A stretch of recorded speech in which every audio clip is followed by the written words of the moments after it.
Assalamualaikum warahmatullahi wabarakatuh. I'm Christian. Today I will explain report about connective tissue. Chapter 1 ada pendahuluan di mana latar belakangnya itu our body is made up of different types of connective tissue. Connective tissue, also called connective tissue, consists of several types and names of this tissue based on the components in the tissue or the structural properties of the tissue.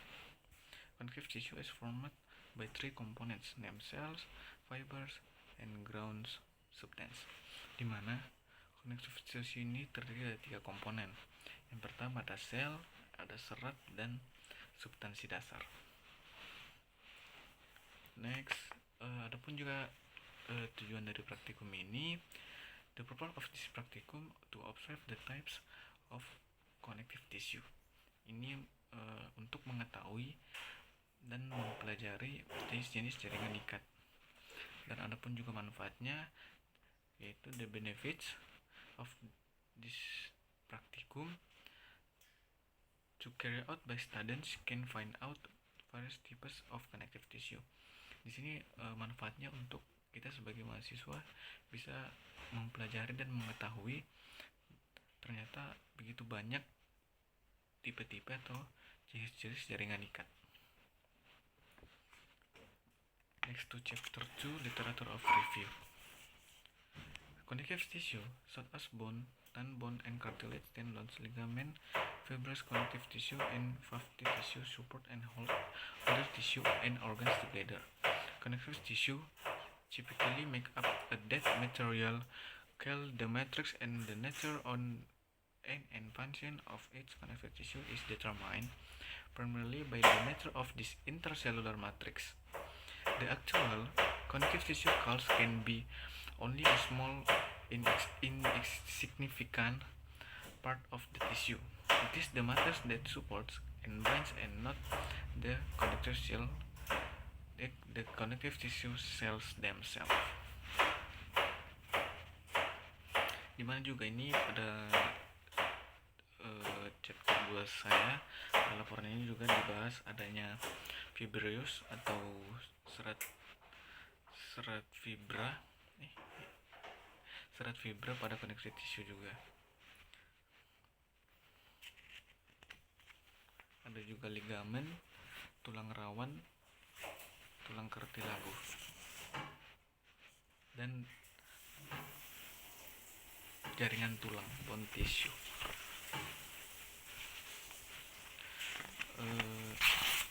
Next to the chapter 3, practicum and method, time and place, dimana harinya itu pada hari Rabu tanggal 9 2022, waktunya sudah ditentukan jam 10.15 sampai jam 12.30. Waktunya itu Laboratory of Science Education FMIPA UNEM. Dan adapun juga tools and material, itu alat dan bahan yang digunakan.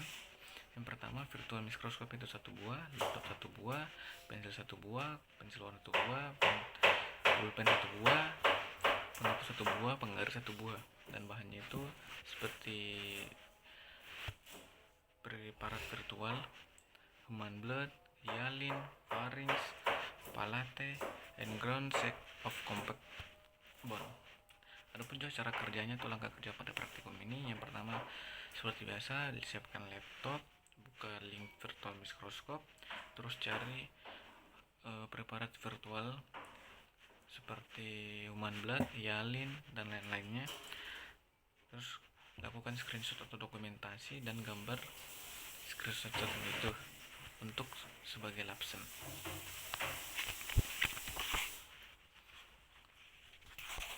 Adapun juga pembahasan atau discussion pada laporan ini, praktikum kali ini pada pembahasan kali ini juga, dan praktikum kali ini bertujuan untuk mengamati jenis jaringan ikat. Jaringan ikat itu memiliki struktur yang berbeda dengan jenis jaringan yang lain, yang tersusun atas struktur berupa sel dan memiliki matriks ekstraselular. Yang diamati pada praktikum kali ini yaitu preparat virtual pada darah manusia, hyalin, pharynx, palate atau langit-langit di mulut, dan bagian dasar tulang kompak atau ground sac of compact bone. Pada pengamatan pertama yaitu preparat virtual human blood. Pada pengamatan ini menggunakan mikroskop virtual dengan perbesaran 4x10 dan menggunakan laptop. Pada saat melakukan pengamatan terdapat sel plasma. Sel plasma ini terdapat dalam jumlah kecil pada jaringan ikat tubuh. Biasanya terdapat pada daerah yang mudah tembus oleh bakteri atau benda asing sebagai patogen. Terus pada pengamatan yang kedua itu preparat virtual hyalin. Pada pengamatan ini menggunakan mikroskop virtual dengan perbesaran 4x10 dan pengamatan gambar ini juga menggunakan laptop. Pada saat pengamatan terlihat jelas adanya serat elastis pada preparat virtual hyalin ini. Hyalin adalah jenis yang paling umum dalam tubuh. Jenis tulang ini biasanya ditemui di laring, hidung, tulang rusuk, dan trakea. Lapisan ini tulang ini sangat tipis yang terdapat juga pada permukaan tulang seperti di atas sendi dan untuk melindunginya. Serat elastis ini berbentuk serat panjang dan tipis yang membentuk jaringan bercabang di matriks ekstraseluler. Pada pengamatan yang ketiga yaitu preparat virtual pharynx. Pada pengamatan ini juga menggunakan mikroskop dengan perbesaran 2x10 di mana terlihat jelas terdapat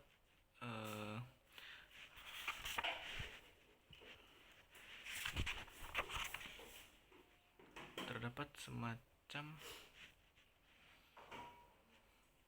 serat elastis juga di mana membantu menjaga supaya tetap fleksibel dan kencang dan memberikan efek atau reaksi kembali ke posisi semula atau ditarik dan menjaga agar tetap halus karena merenggangkan otot. Pada pengamatan yang keempat itu preparat virtual langit-langit di mulut atau palate. Pada pengamatan juga ini menggunakan mikroskop virtual dengan perbesaran 4x10 dan pengambilan gambarnya ini menggunakan laptop. Pada sini terjelas adanya tulang spons di preparat virtual ini. Tulang spons memiliki rasio permukaan terhadap volume yang lebih tinggi daripada tulang kortikal karena tulang spons ini tidak terdapat tulang kortikal. Maka dari itu, tulang ini memiliki sifat yang jauh lebih lembut dan fleksibel. Pada pengamatan yang kelima atau yang terakhir yaitu bagian dasar tulang kompak atau ground shape of compact bone. Pada pengamatan ini menggunakan mikroskop virtual dengan perbesaran 4x10 dan pengamatan gambar ini juga dan pengamatan gambar ini menggunakan laptop. Pada saat pengamatan